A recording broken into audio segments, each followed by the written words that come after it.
Jain students, I hope you are doing well and you are preparing well for your next NDA attempt.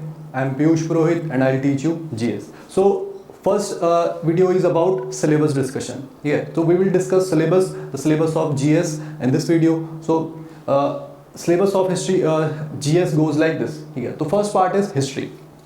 History का syllabus में क्या क्या आता है आपका ये देखेंगे। ठीक है, तो सबसे पहले क्या आता है आपका इंडियन हिस्ट्री। तो इंडियन हिस्ट्री में क्या क्या चीज़ें आती हैं, इंडियन हिस्ट्री को डिवाइड करते हैं तीन पार्ट्स में। कौन से तीन पार्ट्स होते हैं?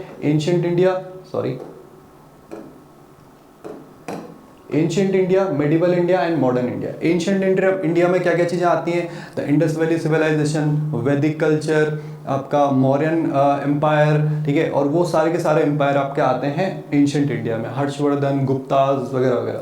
ठीक है, फिर आता है आपका मेडिवल इंडिया। मेडिवल इंडिया में क्या क्या आता है? The foreign invasions, the Islamic invasion, Arab invasions in India, then आपका सल्तनत पीरियड आता है, मुगल एम्पायर आता है, वो सारा का सारा, मराठा एम्पायर, विजयनगर एम्पायर, वो सारा आता है आपका medieval India.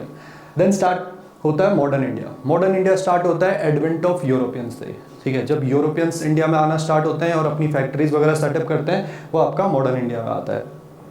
Then Indian culture and civilisation. ठीक है, नेक्स्ट पार्ट है आपका फ्रीडम मूवमेंट। फ्रीडम मूवमेंट बहुत इंपॉर्टेंट चीज़ है, टॉपिक है। इसमें क्या आता है आपका? रिवॉल्ट ऑफ 1857, बहुत इंपॉर्टेंट रिवॉल्ट। यहाँ से बहुत सारे क्वेश्चंस बनते हैं रिवॉल्ट ऑफ 1857 से। क्या क्या आपका Mangal Pandey, like Tatya Tope, Rani of Jhansi and all, वो सारे के सारे कॉज ऑफ रिवॉल्ट ऑफ 1857, वो सारे बहुत सारे क्वेश्चन आते हैं। Next is national movement. National movement, the Congress era, the Gandhian era, moderate phase and moderate and all, वो सारे के सारे इसमें आते हैं। Next is important leaders and events. Important leaders such as Mahatma Gandhi, Subhash Chandra Bose, Netaji Subhash Chandra Bose, Pandit Jawaharlal Nehru, Sardar Bhagat Singh, Sarojini Naidu, सारे के सारे हम लीडर्स के बारे में हम इंपॉर्टेंट चीज़ें डिस्कस करेंगे। ठीक है, next is, so this was history. ठीक है, नेक्स्ट इज इंडियन पॉलिटी। ठीक है, इंडियन पॉलिटी अगेन एक बहुत अच्छा वेटेज इंडियन पॉलिटी का है। क्या क्या चीज़ें इंडियन पॉलिटी में कवर होती हैं? आपकी कॉन्स्टिट्यूशन ऑफ इंडिया। ठीक है, कॉन्स्टिट्यूशन ऑफ इंडिया कब बना, कैसे बना, फॉर्मेशन, हिस्टोरिकल बैकग्राउंड, ठीक है, आर्टिकल्स, फंडामेंटल राइट्स, सारे फंडामेंटल राइट्स एंड ड्यूटीज़ बहुत इंपॉर्टेंट है, बहुत अच्छा टॉपिक है और बहुत सारे क्वेश्चन कवर होते हैं। Next is directive principles of state policy. Origin कहाँ से हमने बोरो करा है डायरेक्टिव प्रिंसिपल और क्या क्या चीज़ें इसमें हैं। ठीक है, next is union and state government. Union government, structure of union government, the federal structure जो इंडिया का है वो हम डिस्कस करते हैं इसमें। नेक्स्ट इज पंचायती राज। पंचायती राज आपका ग्राम प्रधान, ग्राम पंचायत, क्षेत्र पंचायत, है ना, जिला पंचायत, इसमें पूरा आता है। Cooperative movement, community development, national integration, welfare state, teachings of Mahatma Gandhi. ठीक, ये सारा का सारा हम पढ़ते हैं इंडियन पॉलिटी में। ठीक, तो ये आपका रहा है पॉलिटी का syllabus. Next is world history. World history से क्वेश्चंस आते हैं, बहुत सारे नहीं आते हैं बट आते हैं। ठीक है, तो कहाँ से आते हैं? Renaissance, age of exploration and discovery. ठीक है, जब यूरोपियंस ने डिस्कवर करना स्टार्ट किया था, साइंटिफिक डिस्कवरीज स्टार्ट की थी यूरोपियंस ने। ठीक है, next is American war of independence, French revolution, industrial revolution कहाँ से शुरू हुआ है, क्या क्या चीज़ें उसमें डिस्कवर हुई हैं, वो सारा आता है। ठीक है, next is Russian revolution, democracy, socialism and communism, role of India in world affairs. ठीक है, United Nations and Panchsheel principles. ठीक है, पंचशील मीन्स 5 प्रिंसिपल्स। ठीक है, तो वो आते हैं। This is world history. Next is geography. Geography का बहुत अच्छा, सबसे ज़्यादा जीएस में जिसका वेटेज है वो है आपका geography. Around 15 to 20 questions last 5 years का जो पैटर्न है उसमें आते हैं। अराउंड 15 to 20 क्वेश्चंस आ रहे हैं हर बार। ठीक है, तो जियोग्राफी में क्या क्या आता है आपका? Physical geography, climatology and geography of India, Indian geography. तो फिजिकल जियोग्राफी में सबसे पहले हम जो स्टार्ट करते हैं वो आता है shape and size of earth. ठीक है, अर्थ का शेप एंड साइज वो हम डिस्कस करते हैं इसमें। Next is latitude and longitude, the horizontal and vertical lines, imaginary horizontal and vertical lines on the earth. ठीक है, they are called latitudes and longitudes. Then international date line, छोटा बस इसी में कवर हो जाता है। Next is rotation and revolution of earth, rotation and revolution of earth और उसकी वजह से अर्थ में क्या क्या चेंजेस आते हैं वो सारा इसमें डिस्कस करते हैं। Next is origin of earth, earth का ओरिजिन कैसे हुआ, सोलर सिस्टम, पूरे यूनिवर्स का ओरिजिन कैसे हुआ, ये इवोल्यूशन कैसे हुआ, देन अर्थ का ओरिजिन, देन इवोल्यूशन, वो सारा हम इसमें डिस्कस करते हैं। ठीक है, rocks and minerals, rocks and there classification, अभी 2-3 क्वेश्चन शायद इसी टॉपिक से आए थे लास्ट एनडीए में। ठीक है, एनडीए 1 2026 में। तो igneous, sedimentary and metamorphic rock. ठीक है, then weathering, cause of weathering, types of weathering, ठीक है, ये इसमें डिस्कस करते हैं। देन अर्थक्वेक एंड वॉल्केनोज, शायद 2 क्वेश्चन इसी टॉपिक से लास्ट एनडीए 2026 में आए थे, ठीक है। Then ocean currents and tides, ये आपका हो जाता है physical geography complete. Then climatology, climatology में क्या क्या चीज़ें आती हैं, एटमॉस्फेयर, कंपोजिशन एंड स्ट्रक्चर।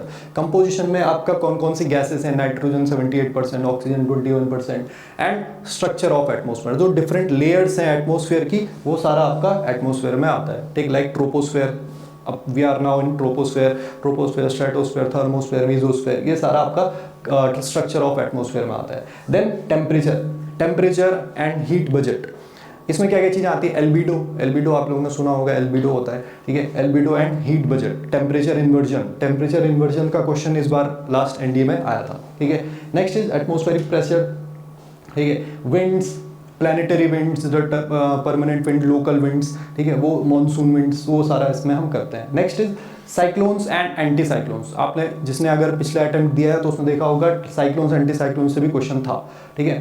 तो next humidity, condensation, precipitation and types of climate, ठीक है। कॉपिन्स क्लासिफिकेशन आता है, ठीक है। तो Mediterranean climate, China type climate, steppe climate, वो सारा हम इसमें करते हैं, डिस्कस करते हैं, ठीक है। Next is Indian geography of India, first Indian physiography इसमें आती है, ठीक है। फिर climate of India, natural vegetation, types of forest, ठीक है, वो सारा इस पर हम करते हैं। मिनरल रिसोर्सेज, कौन कौन से मिनरल बेल्ट हैं इंडिया में, कहाँ कहाँ पे कौन कौन सा मिनरल आता है, कौन सा स्टेट लार्जेस्ट प्रोड्यूसर है किस चीज़ का, ठीक है, तो वो सब हम डिस्कस करते हैं। Mineral resources, then power resources, agriculture, types of agriculture and all, ठीक है। इंडस्ट्रीज, कौन कौन सी इंडस्ट्रीज है, कहाँ कहाँ इंडस्ट्रियल जोन है, ठीक है, कौन कौन सी स्टेट में कौन कौन सी इंडस्ट्रीज है।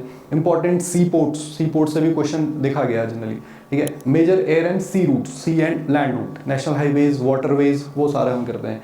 Imports and exports of India, India क्या क्या चीज़ें एक्सपोर्ट करता है, क्या क्या चीज़ें इंपोर्ट करता है, कहाँ कहाँ इंपोर्ट एक्सपोर्ट करता है, और किन किन चीज़ों को में इंडिया वर्ल्ड रैंकिंग में फर्स्ट, सेकंड, थर्ड या फिर टॉप 5 में आता है, ठीक है। तो ये था आपका geography of India. Next is current affairs बहुत इंपॉर्टेंट पार्ट है, क्योंकि करंट अफेयर्स से बहुत सारे क्वेश्चन आते हैं, ठीक है, और ज़्यादा टफ क्वेश्चन नहीं आते अगर आप इन टॉपिक्स को ध्यान से रेगुलरली आप डिस्कस करते रहें, ठीक है। पहला इंपॉर्टेंट नेशनल इवेंट से रिलेटेड जितने भी क्वेश्चंस आते हैं वो सारे इंपॉर्टेंट हो जाते हैं आपके किसी भी एग्जाम के लिए, चाहे वो एनडीए हो, सीडीएस हो, एफकैट हो, आपका सीएपीएफ हो, या फिर दूसरे कोई से भी एग्जाम हो, एसएससी, बैंकिंग एंड ऑल।